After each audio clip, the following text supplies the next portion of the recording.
감사합니다. 반갑습니다, 여러분.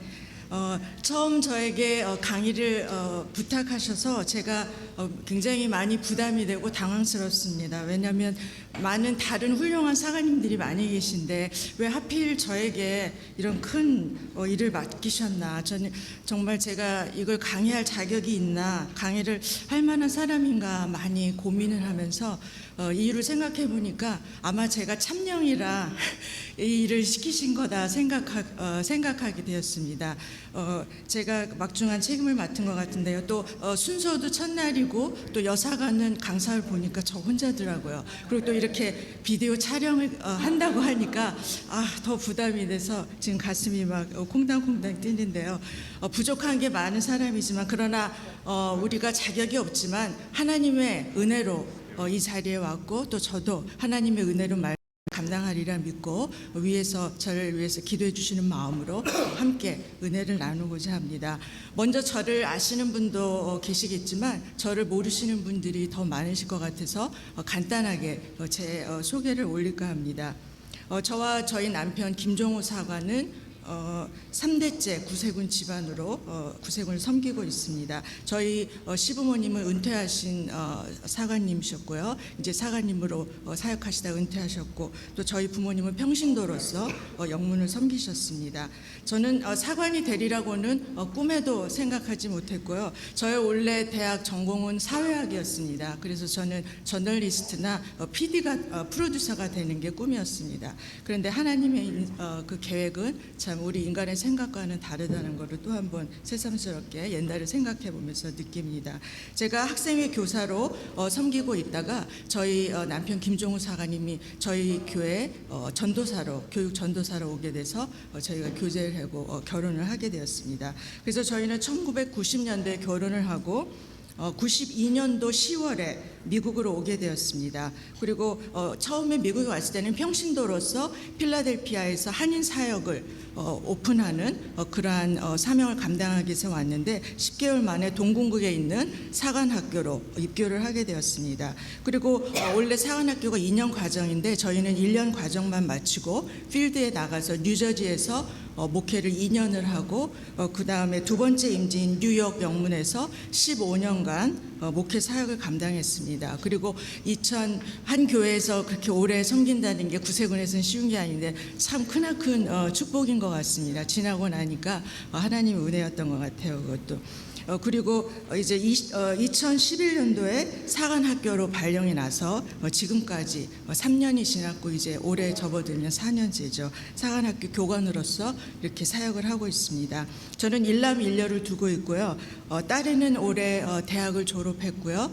저희 아들은 요번에 고등학교를 졸업하고 이제 대학에 입학해서 이제 하나가 들어오고 하나가 떠나고 그런 환경에 처하게 됐습니다. 그리고 2015년이면 저희가 사관 사역을 한 지 20년이 됩니다. 세월이 왜 이렇게 빨리, 여기 어르신들도 많이 계신데 제가 앞에서 세월 얘기하기는 좀 모르는데 정말 시간이 빠른 것 같아요. 20년이 언제 흘렀나 싶게 후딱 그냥 시간이 가버린 것 같은데요. 지난 날을 돌이켜보면 정말 전적으로 모든 게 하나님의 은혜라, 바울의 고백처럼 정말 하나님의 은혜라는 것을 고백하지 않을 수가 없습니다. 그리고 저를 위해서 기도해 주시는 분은 그런 많은 분들의 기도의 후원이 없었다면 저는 정말 이 자리에 있을 수 없었을 것이라는 그런 고백을 하지 않을 수가 없습니다. 또 지금까지 사역을 하면서 늘 느끼고 깨닫는 것은 하나님의 생각은 우리의 생각과 계획과는 다르다는 그런 것입니다. 우리에게 또한 사명을 주실 때 그 직분을 감당할 수 있는 힘과 능력도 주시는 분이시라는 것을 제가 고백하지 않을 수가 없습니다. 저희가 한인 목회만 17년을 하고 그 다음에 이제 사관학교로 전근을 받게 됐는데 그것은 저희들에게 있어서 정말 너무나도 충격적이고 큰 도전이고 정말 그야말로 감당할 수 없는 그런 큰 두려움이었습니다. 그래서 하나님 왜 저희가 사관학교로 가야 합니까? 왜 우리가 그것을 과연 잘 감당할 수 있습니까? 하는 그런 두려움, 탄식, 절망감. 이제 우리는 끝이다. 17년 동안 한인 목회하다가 이제 사관학교에 가서 미국 사람들하고 영어로 그 사역을 다 감당해야 될 텐데 과연 우리가 정말 할 수 있을까 하는 절망감을 가지고 학교를 갔는데 3년 동안 지나고 제가 이 자리에 자리에 온 거 보면은 아마 잘 견뎌서 미국 사람들이 서바이벌이라 그러죠. 그래서 제가 정말 이곳까지 온 것 같은데 정말 모든 것이 전적으로 하나님의 은혜고 하나님이 주시는 능력이 없었다면 이 자리까지 올 수 없었다는 것을 다시 한번 고백하지 않을 수가 없습니다. 예, 서론이 길어졌는데요. 이제 본론으로 들어가서 여러분과 함께 은혜를 나누고자 합니다. 바쁜 이민 생활 가운데 여러분 얼마나 바쁘게 사세요? 저도 목회를 했기 때문에 잘 알지만 그런 바쁜 시간을 쪼개서 이 귀한 시간을 먼 곳에서 여러분 생업을 포기하시고 이곳까지 오셨는데 여러분에게 조금이나마 이 시간이 유익한 시간이 되시고 또한 성령님께서 이 시간에 함께 해주셔서 여러분의 마음을 오픈하고 또한 은혜를 받을 수 있는 그런 귀한 시간이 되기를 바랍니다. 제가 제 얘기를 그냥 나눌 수는 없기 때문에 짧은 시간이나마 이 강의를 준비하기 위해서 한 책 7, 8권의 책을 사서 막 통독을 했습니다. 제가 그냥 제 얘기를 나눌 수는 없잖아요. 귀한 시간을 내셔 오셨는데 허튼 시간이 되시면 안 되잖아요. 그래서 그런 책을 읽고 또한 제가 사역하면서 목회하면서 느꼈던 것, 깨달았던 것들을 종합해서 요약해서 그중에 공통된 요소들을 찾아서 여러분에게 조금이나 보탬이 되는 유익한 그런 말씀을 전하고자 준비를 해봤습니다. 저희가 회복이라는 말의 그 뜻을 먼저 살펴보는 게 필요한데요. 영어로는 restoration이라고 그랬는데 회복이라는 사전적인 의미를 찾아보니까 원래의 상태로 돌이키거나 원래의 상태를 되찾는다, 그런 말씀으로 되어 있습니다. 그러면 성경에서는 회복을 많이 다루고 있는데 제가 오늘 말씀을 나눌 이 주제로 선택한 성경 구절은 이사야서 57장 18절과 19절 말씀입니다. 성경책 다 가지고 계시죠? 이거는 같이 함께 찾아서 읽었으면 좋겠습니다. 이사야서 57장 18절부터 19절까지 말씀. 이사야서 57장 18절에서 19절 말씀입니다. 다 찾으신 줄 알고 우리 한 목소리로 봉독하도록 하겠습니다. 내가 그 길을 보았은즉 그를 고쳐줄 것이다. 그를 인도하며 그와 그의 슬퍼하는 자에게 위로를 다시 얻게 하리라. 입술에 열매를 짓는 나 여호와가 말하노라. 먼데 있는 자에게든지 가까운 데 있는 자에게든지 평강이 있을지어다. 평강이 있을지어다. 내가 그를 고치리라 하셨느니라. 아멘. 원래 미국 사람들이 회복이라는 말을 할 때는 restoration, recovery라는 말을 많이 씁니다. 근데 그 사람들이 언뜻 recovery 하면은 우리 몸의 어떤 육체적인 복규 상태, 그러니까 마약을 했다든지 알코올 중독에 빠졌다든지 하는 사람들이 재활을 해서 회복하는 것, 그런 것들을 의미하기도 합니다. 그리고 또 우리들이 언뜻 생각하기에 회복은 그런 육체적인 회복뿐만이 아니라 어떤 영적인 믿음의 회복을 우리들이 생각하기도 합니다. 감정의 치유의 회복이 될 수도 있고요, 재정적인 문제의 회복이 될 수도 있고, 또한 인간관계의 회복, 그런 여러 가지 모든 포괄적인 의미를 담고 있는데요. 어떤 그 요소의 회복이든지 상관없이 그 회복의 과정은 비슷하거나 같다고 볼 수가 있습니다. 회복이라는 말과 범위가 너무 크고 방대하기 때문에 오늘 이 한 시간에 저희가 그것을 다 다룰 수는 없고요. 저는 삶의 그 관계에 있어서 인간관계, 대인관계에 있어서 우리가 치유와 회복의 과정을 중점을 두고 여러분과 함께 말씀을 나누고자 합니다. 제가 세 가지 큰 문맥으로 여러분과 함께 은혜를 나누고자 하는데요. 먼저는 왜 회복이 필요한지, 회복이 무엇으로부터 우리가 회복해야 되는가, 그것을 다룰 것이고요. 두 번째는 그렇다면 어떻게, 무엇을 우리가 회복해야 되는가, 그것을 다루고자 합니다. 그리고 마지막으로 우리가 그런 회복을 했다면 그 회복을 어떻게 유지하고 지속시켜 나갈 것인가, 그 세 가지를 중점적으로 여러분과 함께 나누고자 합니다. 먼저 우리가 신앙생활이라는 말을 많이 합니다. 신앙생활이라고 할 때 신앙과 생활을 따로 떨어져서 생각하는 것이 아니라 신앙과 생활은 일치하는 것이죠. 그런데 우리 그리스도인들은 보통 신앙 따로 생활 따로 그렇게 살아갈 때가 많이 있습니다. 믿음은 결코 믿음과 삶은 분리된 것이 아니고 밀접한 관계가 있기 때문에 우리가 믿음은 곧 삶이다 이렇게 말할 수가 있는 것입니다. 제가 따로 이 파워포인트를 준비 안 했기 때문에 혹시 여러분들이 기억하고 싶으신 거나 있으면 제가 알기로는 그 나눠드리는 프로그램 뒤에 메모 그 칸이 있는 것 같아요. 다 펜하고 있으실 줄 알고 거기다가 좀 적으시면은 나중에 기억 안 나실 도움이 될 것 같습니다. 우리가 왜라는 그런 물음이 참 중요한데요. 늘 우리가 생각할 것이 있습니다. 왜 내가 믿음 생활을 하는지, 왜 내가 교회에 다니는지, 왜 내가 말씀을 읽어야 되는지, 왜 내가 기도를 해야 되는지, 왜 내가 회복해야 되는지, 왜 회복이 필요한지 그런 모든 질문, 왜라는 질문이 먼저 기본이 돼야 됩니다. 학생들이 내가 왜 공부하는지 그 공부의 목적을 모르면 그 학생은 공부를 결코 할 수가 없죠. 그냥 되는 대로 놀다가 그냥 살고 하는 그런 어떤 공부의 목적과 이유를 발견하지 못하면 공부를 할 수가 없습니다. 그것처럼 우리가 역사를 왜 조명합니까? 과거를 조명함으로 말미암아서 그것을 우리 현대인의 우리가 살고 있는 지금의 그 과거의 그 역사의 의미가 무엇인가를 재조명하고 또한 그것을 재해석해서 거기서 끝나는 것이 아니라 그 과거를 통해서 교훈을 얻은 거에서 우리가 살아갈 앞으로의 더 나은 미래를 조명하기 위해서 우리가 과거를 우리가 되돌아보는 것입니다.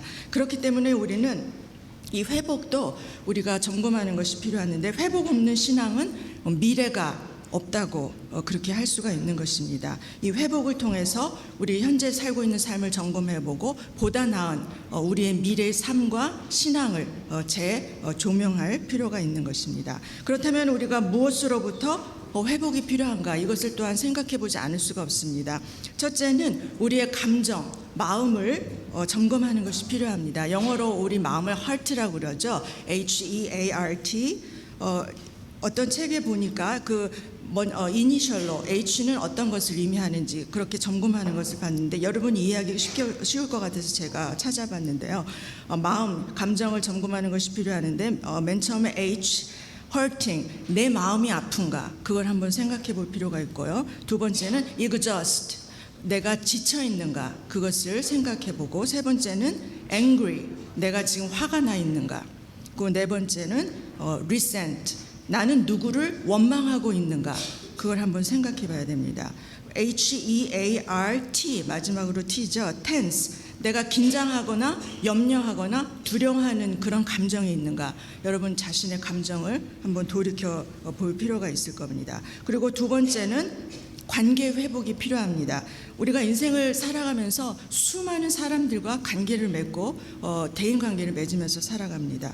또한 그 인간관계가 잘 될 때도 있지만 불행하게도 참으로 슬픈 화평하게 지내지 못하는 그런 원만한 관계를 누리지 못하는 그런 관계를 가질 때도 있습니다.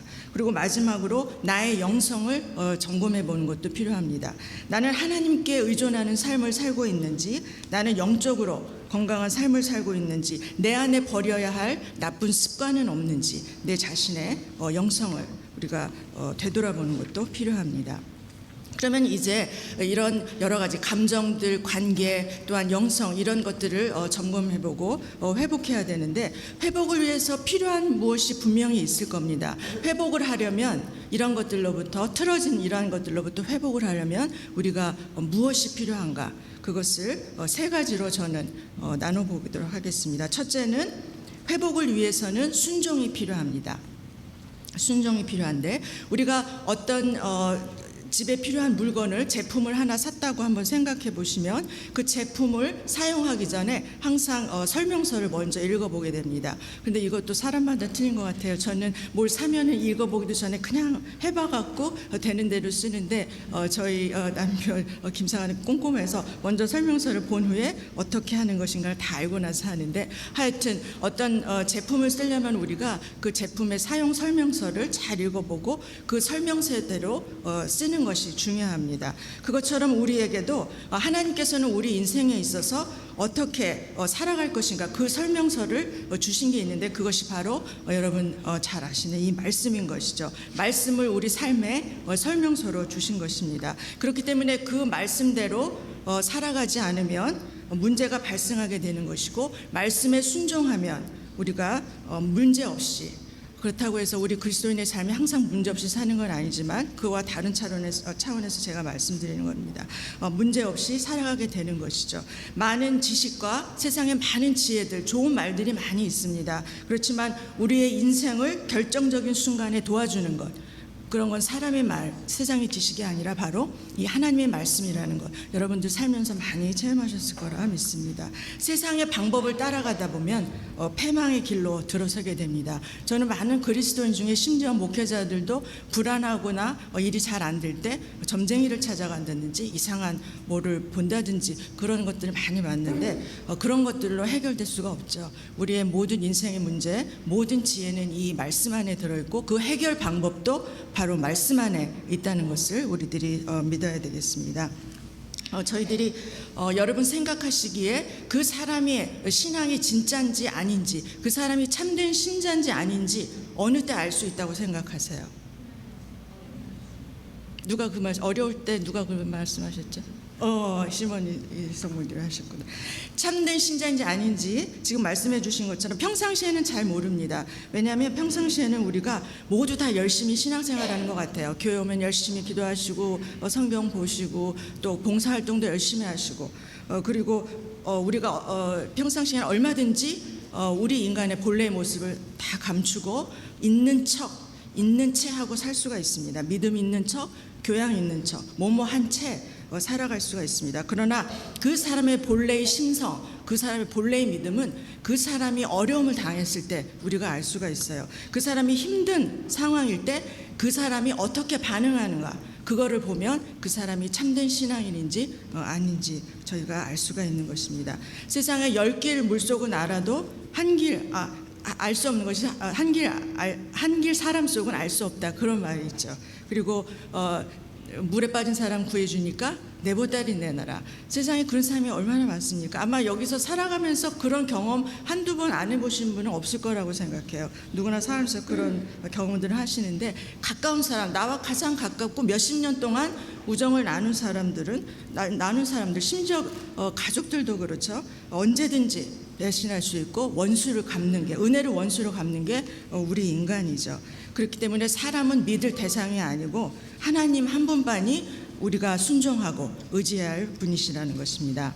예수 그리스도를 믿는다고 고백하는 우리들은 하나님 말씀에 순종하는 그런 신앙을 드러내는 삶을 살아야 하는 것입니다. 진정으로 거듭났다고 하는 그런 사람들은 말씀을 듣고 그 말씀을 듣는 데서 끝나는 것이 아니라 우리가 행함이 없는 믿음은 헛되다고 한 것처럼 그 말씀을 실천하는, 행하는 삶을 살아야지 그 사람이 진정으로 그리스도인이라고 고백할 수가 있는 것이죠.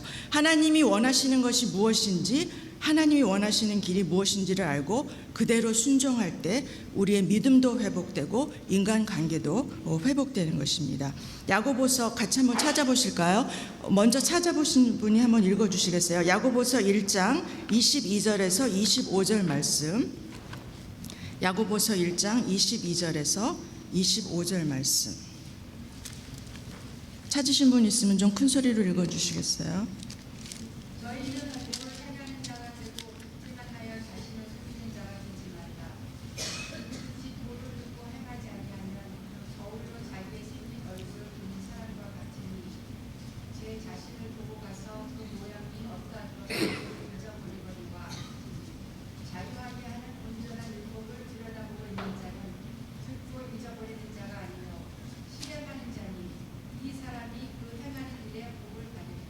아멘.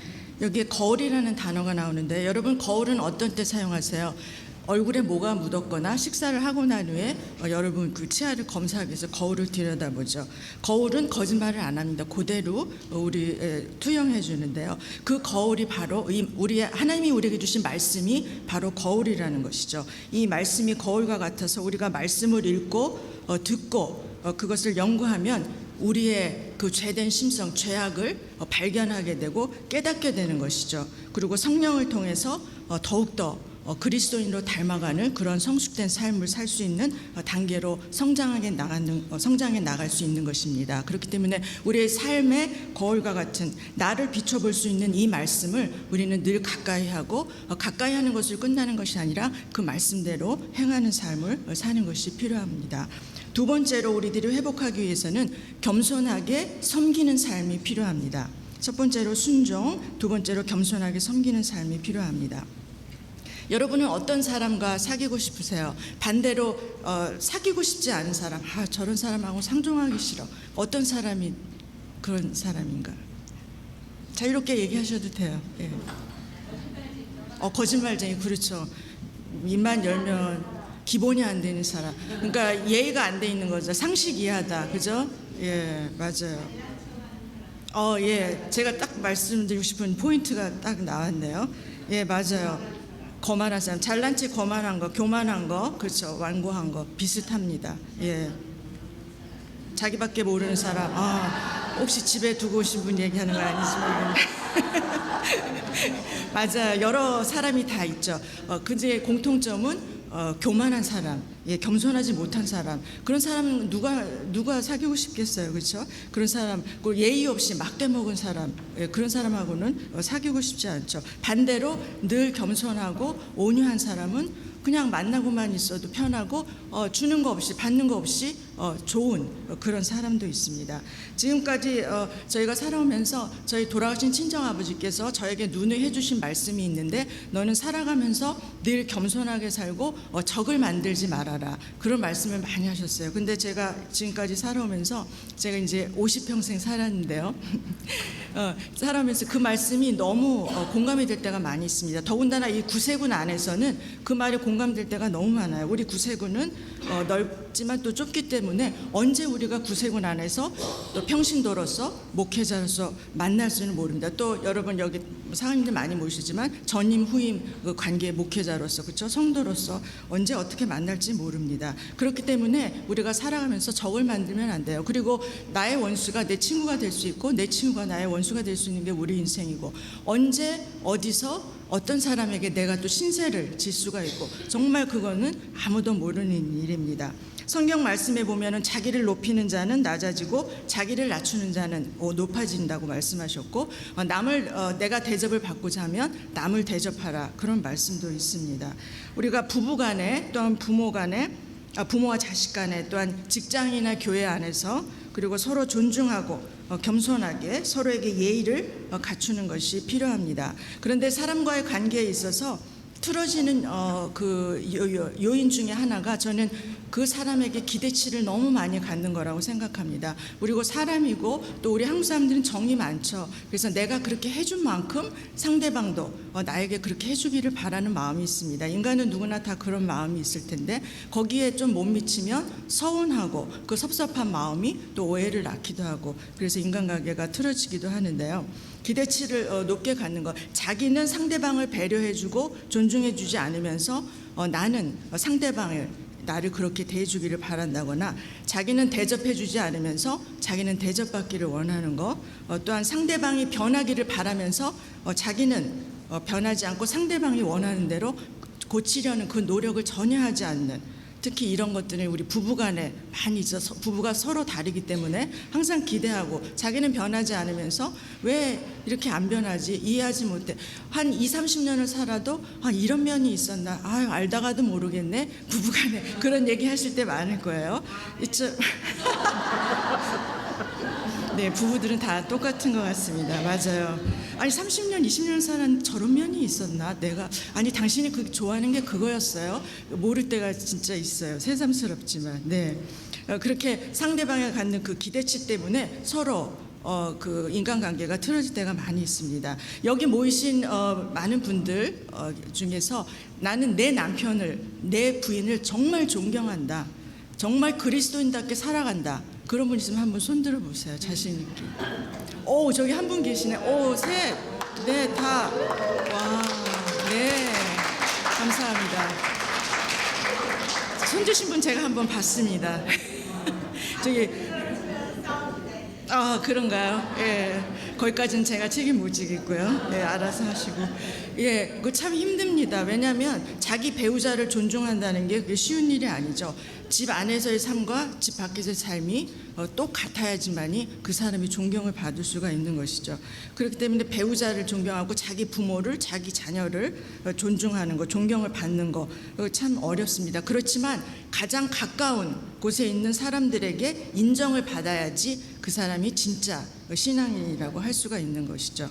제가 사역을 하면서 경험했던 많은 일들이 있는데 그 중에 하나가 청소년 문제. 저는 청소년에 참 관심이 많았는데요, 사역하면서. 왜냐하면 청소년은 우리 미래의 그 비전이고 우리 교회 비전이기 때문에 청소년에 관심이 참 많았는데, 그래서 저는 청소년 학생의 교사 봉사도 많이 했고, 제가 목회하면서도 주일학교 교사가 부족할 때는 저는 예배를 못 드리지만 아이들 그 클래스룸에 가서 가르치고 그런 것들을 마다하지 않았습니다. 근데 사역 중에 아주 오래전 얘기인데요.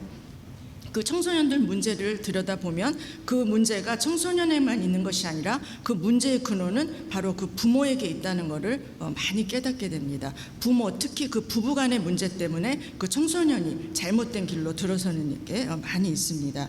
왜냐하면 그 부모는 자녀들의 거울이기 때문에 그 자녀들이 어떻게 행동하나를 보면 부모가 어떨 것이라는 걸 대충 짐작을 합니다. 물론 좋은 부모 밑에서 좋은 자녀가 나지만 그렇지 않은 경우도 있어요. 저는 이제 보통의 경우를 여러분께 말씀드립니다. 제가 뉴욕 영문에서 목회할 때 아주 오래전에 한국에서 이민 온 한 가정에 있었는데 거기에 고등학생이 한 명 있었습니다. 그런데 이제 이민 생활하서 학교 생활, 고등학교에서 적응한다는 게 얼마나 어렵습니까? 그 되지 않는 영어로 인해서 학교에서 스트레스를 많이 받는데 초기에 그 적응할 시기를 놓친 거예요, 이 아이가. 그래서 결국 나쁜 친구들과 학교 생활에 적응 못하니까 어울리게 되고 결국은 갱단에 합류하게 되는 그런 지경에 이르렀습니다. 하루는 제가 그때만 해도 셀라폰이 없었는데 이제 집에서 전화를 받았는데, 오늘 이 시간에 나가면 지금 중국 갱단들하고 우리가 이제 패싸움을 어디서 모여서, 무슨 당구장이었던 것 같아요, 모여서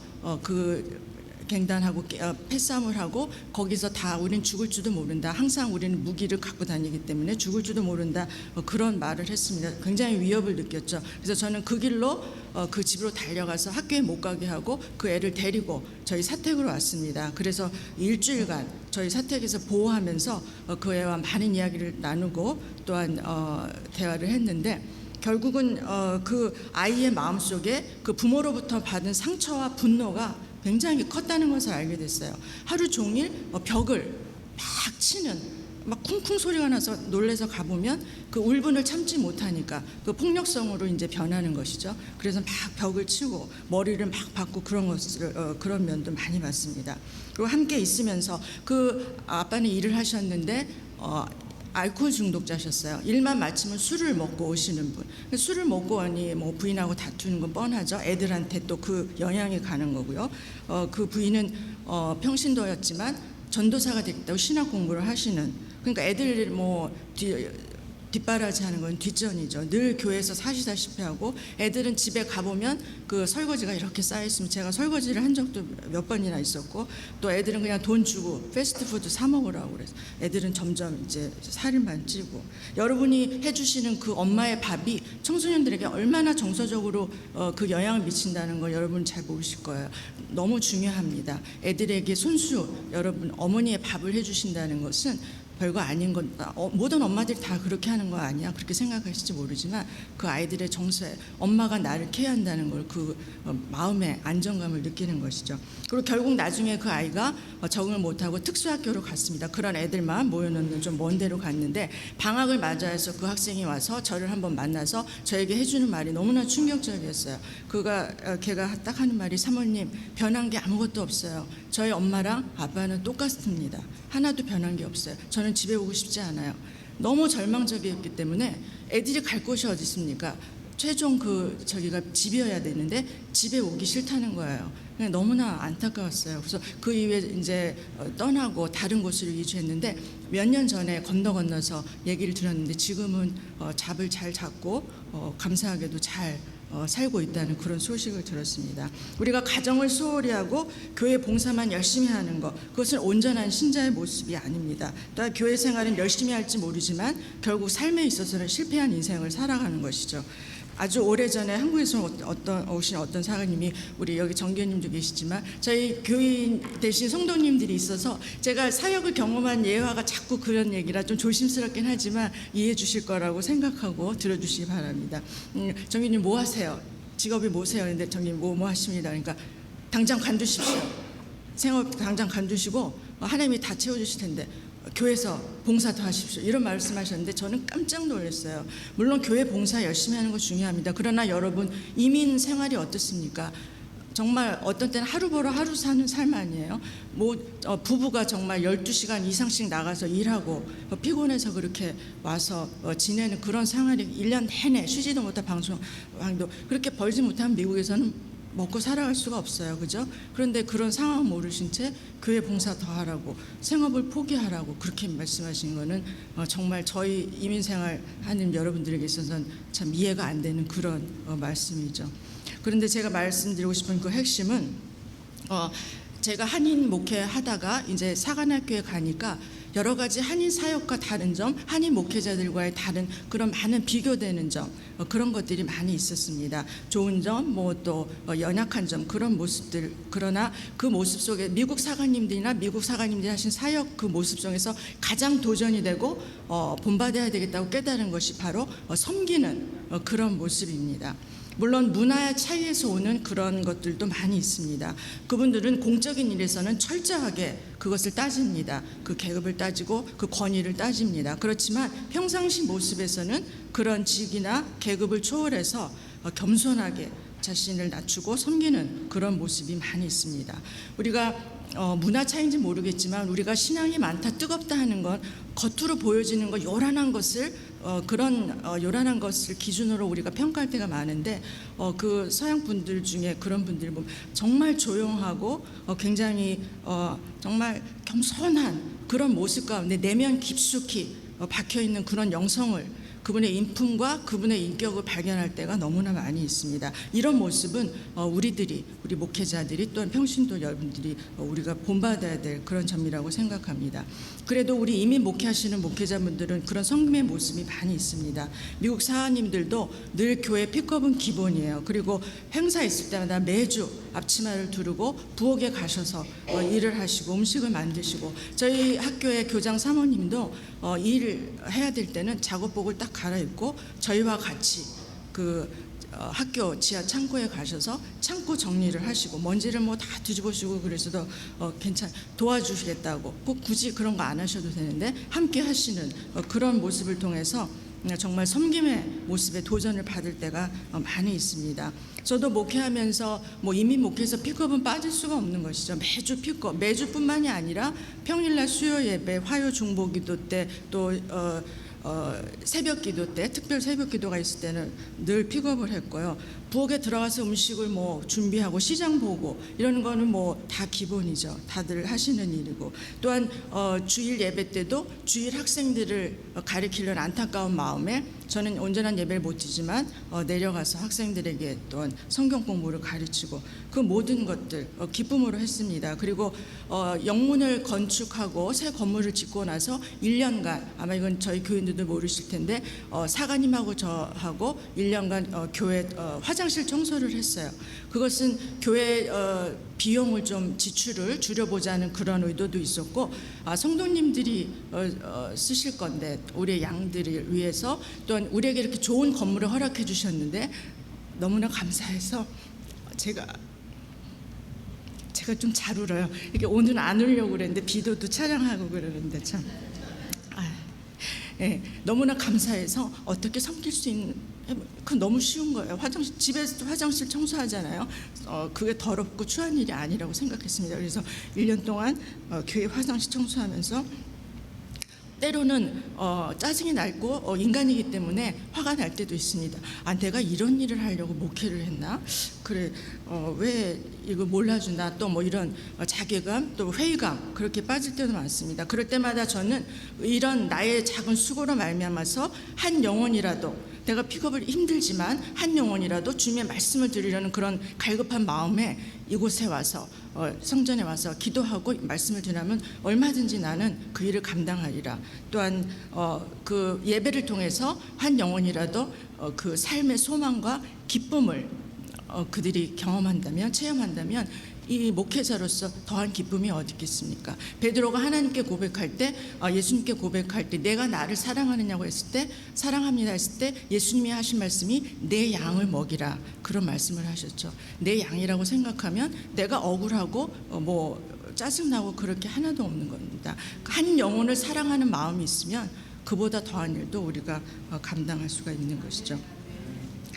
평신도된 여러분이 교회에서 많은 직분을 받으셨습니다. 여러분은 부교로도 임명받으시고 정교로서 찬양대장 또한 여러 직분 받으셨는데요. 여러분에게 주신 그 교회에서 맡은 직분은 계급이나 감투가 아닙니다. 섬기라고 주신 사명임을 여러분 잊지 마시기 바랍니다. 무슨 직분이 더 높고 낮고 그게 아니에요. 우리 구세군이 이 랭크가 있어서 거기에 좀 민감하게 반응하시는 분들이 많은데, 부교가 제일 밑에 있고 그 다음이 대장님이고 단장님이고 정교가 제일, 그런 게 아닙니다. 그만큼 위에 있다는 것은 그만큼 섬기라는 것이죠. 섬김이 없이는 그건 그냥 타이틀, 감투에 불과합니다. 계급장이 아니죠. 섬기라고 우리에게 주신 것입니다. 몇 년 전에 조금 오래됐는데 영국에서 구세군 사령관으로 사역하시던 분이 은퇴를 앞두시고 자기가 처음에 출신 영문인가 자기가 봉사하시던 그 영문에 담임사관으로 자원하셔서, 참 특수한 케이스인데요. 자원하셔서 가서 영문사관으로 이제 재직하시다가 은퇴를 하셨습니다. 여러분 상식적으로 이해가 안 되시고 참 상상하기 힘든 일이죠. 이게 사령관을 하신 분이 평사관으로 돌아가서 은퇴를 하신다는 것은 대단한 일입니다. 그분이 저희 뉴욕 지방에 있을 때 와서 세미나를 한번 하셨는데 얼마나 검소하시고 겸손하신지 그냥 보는 것 자체로만 그 임팩트가 너무 강했습니다. 아무것도 하시지 않고 말씀을 전하셨는데 그 섬김의 모습에서 그분의 진짜 권위가, 영적인 권위가 느껴졌습니다. 권위라는 것은 자기가 부린다고, 자기가 높다고 생기는 것이 아니죠. 낮아짐으로 인해서 섬기는 것, 그것이 진짜 영적인 권위인 것입니다. 저희 구세군은 조직이다 보니까 랭크가 있어서 그런 일들이 많이 있는데, 교회 타이틀, 여러분이 주신 타이틀, 저에게 주신 타이틀, 사실 말이 참여해서 부족한 건 너무 많고 아직도 배우는 게 너무 많이 있습니다. 이런 직분, 타이틀이 서열도 있는 것도 뭐가 중요합니까? 우리는 다 하나님 앞에서, 저는 목회자들한테 지도자, 지도자 이런 것도 별로 마음에 안 들어요. 우리 지도자는 하늘에 계신 하나님 한 분뿐이세요. 우리는 각자 주어진 사명과 역할이 다를 뿐이고 그것을 각자 맡은 자리에서 하나님의 영광을 위해서 그분만의 영광을 드러내는 그런 일을 하는 그런 사람들인 것입니다. 그렇기 때문에 우리가 더욱더 섬기는 모습으로 신앙생활을 해야 되는 것이지 누가 더 대접받고 대우받느냐 그런 문제가 아닌 것입니다. 마지막으로 저는 서로 사랑하면서 살아야 한다고 생각합니다. 회복을 위해서 우리가 먼저 순종하는 삶을 살아야 되고, 두 번째로 겸손하게 섬기는 삶을 살아야 되고, 마지막으로 서로 사랑하면서 살아야 합니다. 주님이 우리에게 주신 가장 큰 계명이 있습니다. 하나님을 사랑하고 내 이웃을 내 몸과 같이 사랑하라. 이 두 가지가 가장 큰 계명이죠. 우리가 주님을 사랑한다면 주님의 사람들도 사랑해야 됩니다. 하나님은 악인에게도 똑같이 햇빛도 주시고 비도 주십니다. 어떻게 살아가다 보면 우리는 세상에 불공평해요. 저 사람은 좀 어떻게 좀 빨리 하나님이 좀 벌을 좀 주셨으면 좋겠는데 더 잘 살고 더 떵떵거려요, 그죠? 그리고 나같이 이렇게 양심적으로 살려고 하는 사람은 더 못 살고 왜 이렇게 되나?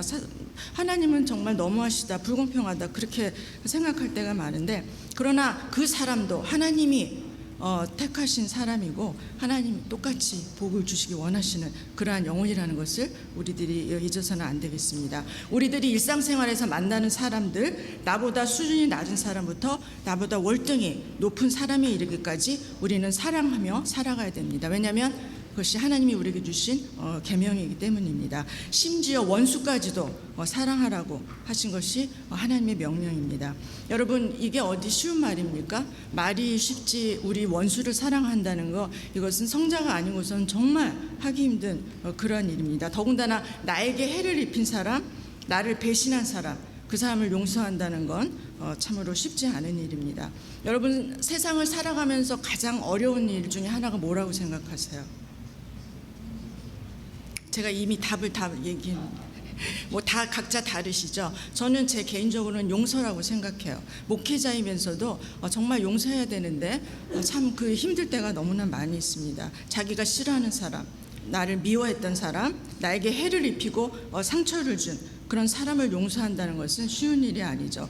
남을 미워하기 시작하면 그런데 내가 괴롭기 시작하죠. 그리고 마주치기 싫어서 피해다 보면 심장이 막 벌렁벌렁하고, 아유, 저 누구 또 교회에서 또 봐야 되는구나. 이렇게 하면 또 참 마음이 편하지가 않습니다. 그리고 내 생각과 마음에서 떠나질 않아요. 귀신처럼 나랑 딱 붙어 다니죠. 그래서 하루 종일 뗄래야 뗄 수가 없어요. 좀 생각을 안 하고 싶은데 설거지할 때도 생각나죠. 잠잘 때 누우면 천장에서 나를 바라보기도 하고 그런 생각을 정말 떨쳐버릴 수가 없습니다. 하루 종일 일에 집중하기가 힘들어요. 그리고 내 마음이 강팍해집니다. 그리고 냉담해져서 그 증오와 복수심이 생기죠. 어떻게 하면 저 인간 좀 내가 어떻게 해볼까?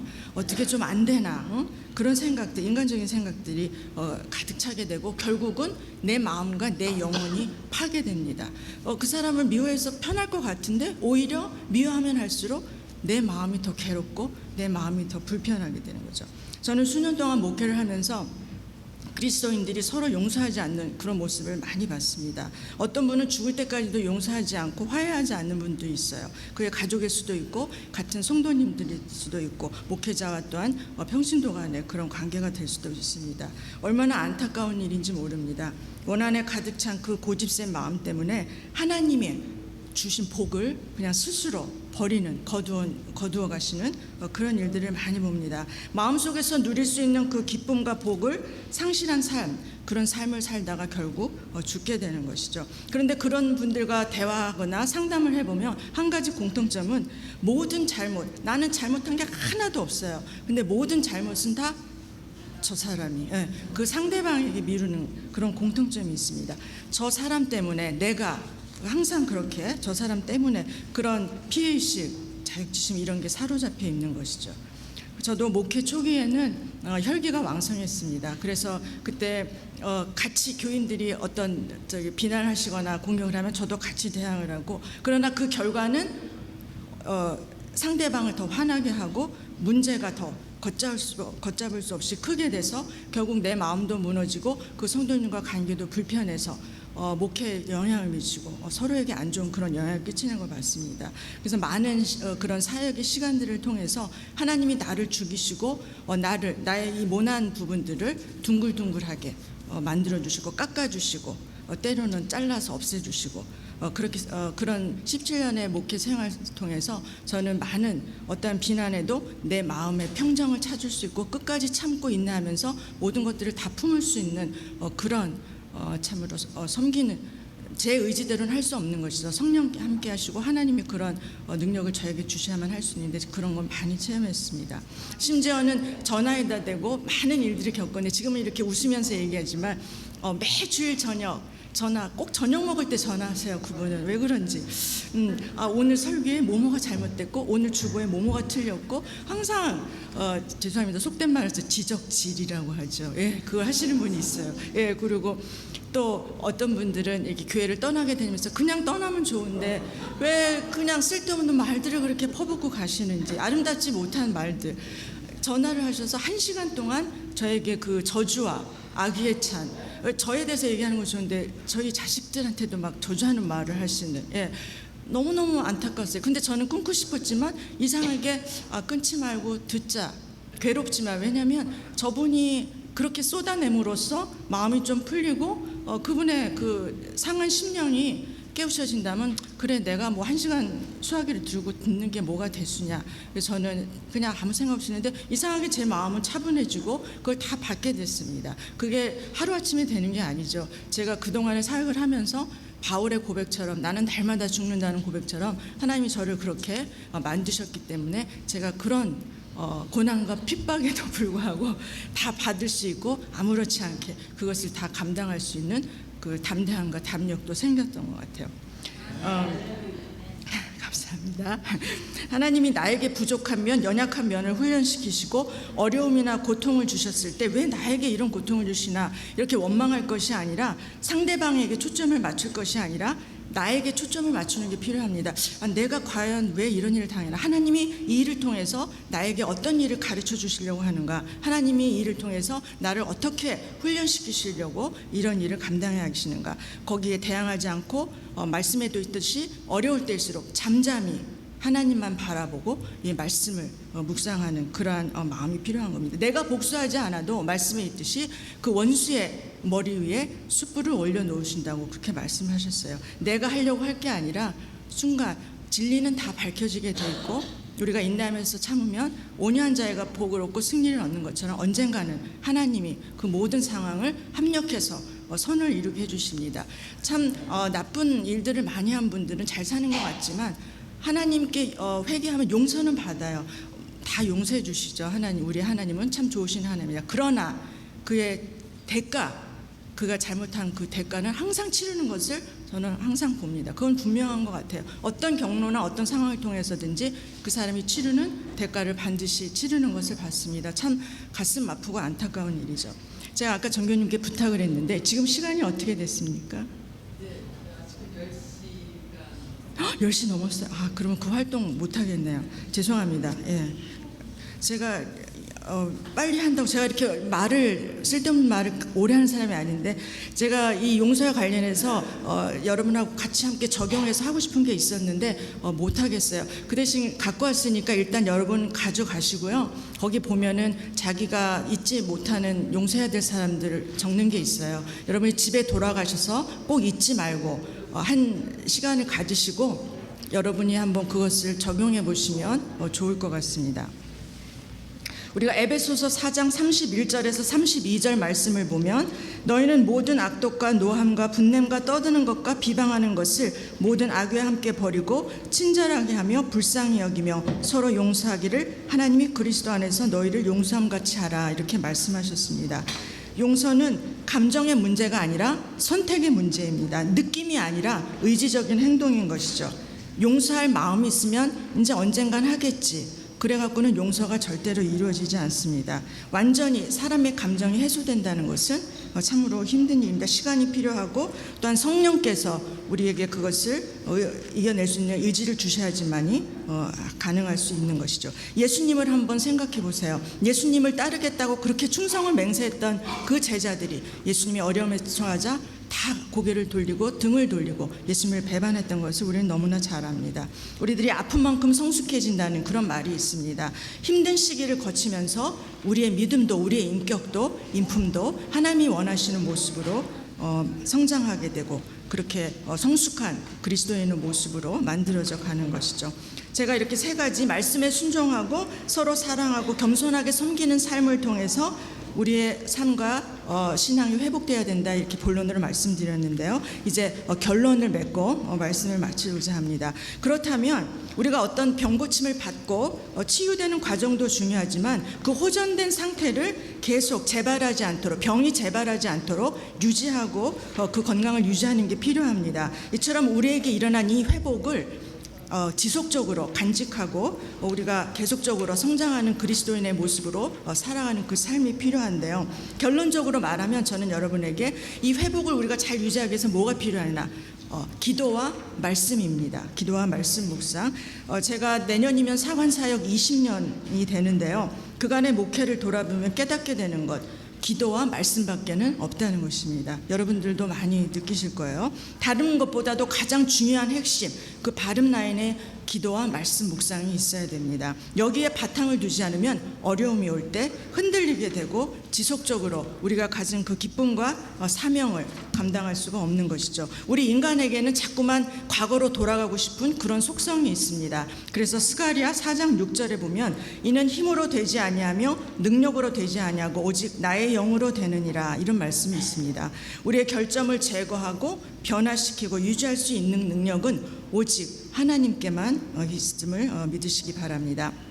우리들이 그래서 매일 규칙적으로 말씀 묵상의 시간을 갖는 것이 중요합니다. 여러분 큐티라고 하시죠. 조용한 시간 갖는 것. 여러분 대부분 여러분들이 다 하시고 있을 거라 생각이 됩니다. 우리 이민 생활이 얼마나 바쁩니까? 하루 12시간씩 일하고 들어와서 저녁 9시 10시나 돼야 저녁을 드시잖아요. 그리고 몸이 피곤하니까 뭐 하고 싶지가 않고 꼼짝거리기 싫으시죠. 그러니까 가장 잘하는 한국 TV 재밌는 거 보는 거예요. 한두 개 보고 12시 넘어서 주무시고 그 다음날 아침 피곤한 몸으로 또 가셔. 그래서 우리 성경책은 말 그대로 홀리 바이블, 너무 홀리하기 때문에 책상에 고에 이렇게 일주일 동안 모셔두고 홀리한 장소에 모셔두고 교회 갈 때만 이렇게 가지고 가셔서 주일날만 한번 펴보시는데, 그러지 마시고 이 말씀 묵상이 중요한 것을 우리들이 알고 이 말씀 묵상이야말로 우리가 영적으로 승리할 수 있는 비결이 됨을 믿으시기 바랍니다.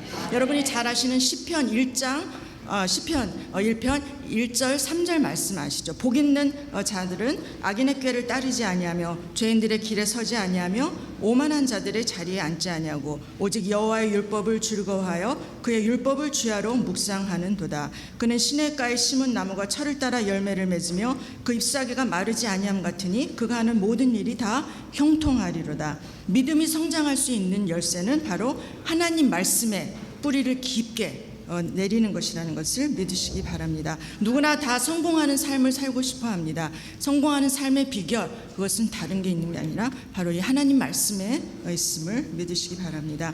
말씀과 더불어서 중요한 것, 그것은 바로 기도입니다. 저는 특별히 중보 기도의 중요성을 강조하고 싶습니다. 우리가 자신을 위한 기도, 우리 가족을 위한 기도는 늘 합니다. 빠지지 않고 하지만, 그러나 중보 기도, 남을 위해서 기도한다는 것, 더구나 내가 싫은 사람을 위해서 기도한다는 게 쉽지가 않죠. 중보 기도를 꾸준히 드리는 것, 이게 참으로 능력이 큰데요. 중보 기도를 드리면 사랑의 공동체로 하나가 될 수가 있고, 또한 남을 위해서 기도했던 그 복이 결국 자기에게 온다는 것을 많이 체험하게 됩니다. 제가 아는 미국 사관님들 중에 평생 기도의 노트를 갖고 다니시는 분 계십니다. 언제든지 아는 사람이건 모르는 사람이건 기도를 부탁하면 거기에 적고 그분을 위해서 기도해 주시는데요. 저도 감사하게도 중보 기도에 미국 사관님들 중보 기도 파트너가 저는 참 많이 있습니다. 언제나 힘들 때 이메일을 한다든지 카드를 주면서 내가 너를 위해 기도하고 있다, 힘내라, 이런 말씀을 드릴 때 정말 그 힘으로 제 사역을 감당할 것을 느낄 때가 너무나도 많이 있습니다. 제가 뉴욕 교회에 있을 때 중보 기도를 시작했는데요. 그 시작하게 된 계기가, 우리 이민자들은 생활이 힘들고 지치고 또 왜 이렇게 비밀이 많은지 신방을 가면 사관님만 알고 계세요. 다른 사람한테는 절대 얘기하지 마세요. 기도 제목을 나누려고 하진 않습니다. 그러나 기도는 나눠야지 이게 기도 응답이 빠른데 사관님만 알고 기도해 주세요, 이렇게 말씀하시는 분이 너무 많아요. 그러다 보니까 다들 좋게 잘 지내시는데 서로에게 관심도 없고 서로 어떤 어려움이 저 가정에 있는지 관심도 없고 냉랭해져서 이 공동체가 이 모래알 같아요. 모래알을 집으면 이 손가락 사이로 쫙 빠져나가죠. 하나가 되지 않는 그런 걸 많이 느꼈습니다. 그래서 과연 이거를 인간적인 방법은 한계가 있고 어떻게 할까 생각하다가 제가 생각한 것이 중보 기도였습니다. 그래서 제가 이 특별히 여순교회 회원들한테 각 가정의 기도 제목을 받아서 기도 리스트를 이 한 장 반 딱 적게 해서 성경책에 낄 수 있게 그렇게 만들었습니다. 그래서 그때마다 기도 제목 리스트를 나누고 또 급한 거는 업데이트해서 또 알리고 그리고 새벽 기도마다 가정에 돌아가면서 몇 가정 기도하고 이런 식으로 해서 중보 기도 계속하고, 그리고 화요일 아침마다 다들 바쁘시니까 시간 되시는 분이라도 모이자 해서 화요일 아침 10시마다 모여서 여성교회 단원들하고 같이 중보 기도회를 시작했습니다. 지금도 아마 계속 제가 떠난 이도 중보 기도를 계속 열심히 하실 거라 저는 믿는데요. 이 중보 기도, 참으로 이 중보 기도를 함으로써 기도 응답이 늘어나고 서로에게 조금씩 마음이 열리면서 이제는 서로 기도 제목을 물어보지 않아도 사모님 이 기도해 주세요. 그리고 또 저뿐만 아니라 다른 우리 같은 성도에게도 우리 이런 일 있으니까 우리 제1여성교회에서 같이 기도해 주세요, 이렇게 나누는 그런 좋은 기도의 공동체로 변하는 것을 봤습니다. 그리고 마지막으로 말씀과 기도 묵상에 더 중요한 것은 늘 자기 자신을 점검하는 것이 필요합니다. 우리가 쓰레기를 비유를 한번 들어보는데요. 특히 여름에 더울 때 그 쓰레기가 가득 차면 얼마나 냄새가 나고 악취가 남습니까? 그것처럼 우리 마음, 인간이 얼마나 참 추하고 악한지 모릅니다. 우리 인간의 모습이 그런 모습이 있는데요. 우리 삶에서 그렇게 악취가 나 쓰레기가 이렇게 차일 때 차곡차곡 쌓이는데 그럴 때마다 버려줘야지 그것이 차고차고 넘치면 우리 몸에서도 그런 좋지 못한 악취가 나게 돼 있는 것이죠. 얼마 전에 일어난 우리 한국에 있었던 비극적인 참사 소식 여러분 많이 아실 겁니다. 여러 가지 이유가 있지만 그 중에 하나가 바로 안일함이죠. 체크를 하지 않기 때문에 아이 설마 뭐 또 사고가 나겠어 하는 그런 안일함 때문에 그런 큰 비극이 일어난 한 요소라고 볼 수가 있습니다. 그것처럼 우리도 우리 자신을 늘 점검하면서 나는 지금 바르게 신앙생활 하고 있는지, 나는 자녀를 지금 바르게 양육하고 있는지, 나와 남편의 관계는 건강한지, 나의 믿음은 하나님과의 관계는 어떤지 우리 자신을 늘 들춰보면서 이 말씀에 비추어서 또한 기도의 말씀을 통해서 우리 자신을 돌아보는 것이 필요합니다. 이제 부족한 제가 말씀을 마칠까 하는데, 회복이란 주제로 여러분과 짧은 시간이나마 말씀을 나눴는데요. 이 시간 한 시간에 다 다루지 못한 그런 안타까운 면도 있지만 여러분 마음속에 조금이라도 은혜가 되고 도전이 되셨기를 바랍니다. 모쪼록 주님의 능력과 성령님의 인도하심으로 말미암아서 저와 여러분이 계속해서 치유되고 회복되는 삶을 살아감으로 말미암아서 더욱더 성숙한 그리스도인이 되고, 그래야 우리 모두가 하나님께 영광 돌리는 그러한 삶을 살아가시기를 주님의 이름으로 축원합니다. 기도하시겠습니다. 자비와 긍휼이 풍성하신 아버지 하나님, 이 시간을 통해서 저희들이 회복에 대해서 생각해보는 계기를 허락해 주시며 감사합니다. 저희들이 회복되어야 할 것이 있다면 주님 그것을 고쳐주시고 바로잡아 주시고 치유될 수 있도록, 회복될 수 있도록 도와주시옵소서. 상한 심령들을 위로하여 주시고 나쁜 습성들이 되풀이되지 않도록 늘 성령께서 인도하여 주시옵소서. 그래야 더욱더 성숙한 그리스도의 삶을 살아감으로 말미암아서 하나님께 영광 돌리는 그런 삶을 살 수 있는 저와 여러분 될 수 있도록 예수님 이름으로 간절히 기도드렸사옵나이다. 아멘. 감사합니다.